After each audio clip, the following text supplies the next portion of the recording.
Hello everyone. I've got a little project to do.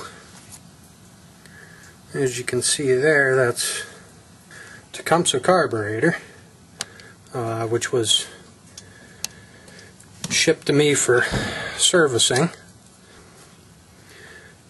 The primer bulb itself is rotted. I mean, that's an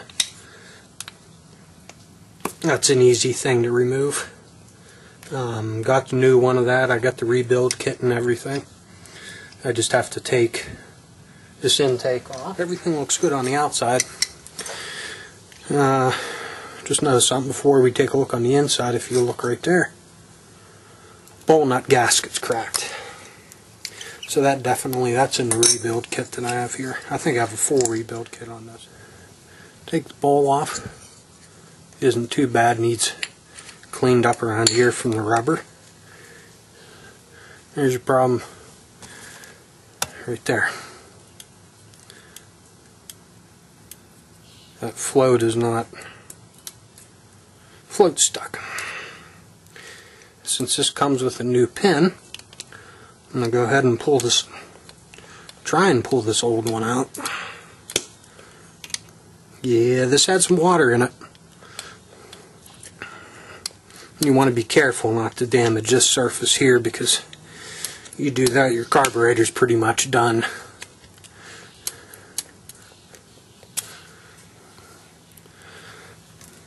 Put that in the pile of parts to throw away. No water in the float. That's the inside. There's some water damage on here. I don't know if this will work again or not. One thing I found when you're cleaning up carbs, let's get rid of zoom here. When you're cleaning up carbs, if you're replacing the needle and the spring, use this little piece of wire to clean out the holes. Now, I'm going to go back and spray carb cleaner on there, because there is a bit of gunk build up in this pin, or this jet. And as for the primer, you can see that's rotten pretty bad, so I'm going to go ahead and yank that off. And once you do that, you got a little ring in there.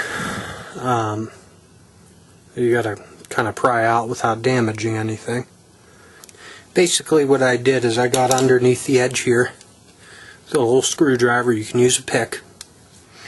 You don't want to push in too hard, because there is aluminum underneath the rubber primer here.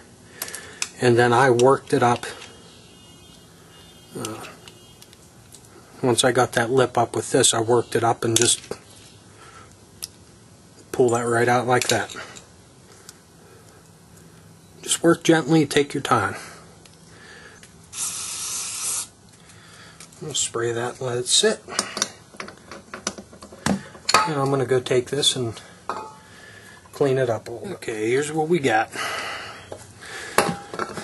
Let the carburetor cleaner soak. I went ahead, used my little rotary tool here with a soft, fine brass brush so that it wouldn't damage the aluminum. And I cleaned up all the oxidation that was around here. Luckily it wasn't pitted. I sprayed all the little openings here, and I blew compressed air through them. I did get some dirt out of it, and now I'm going to spray down the little idle jet here. I think that's what this is, don't quote me on it. And then I'm going to take the little spring that came off the, oh, what the heck was that called? Float valve.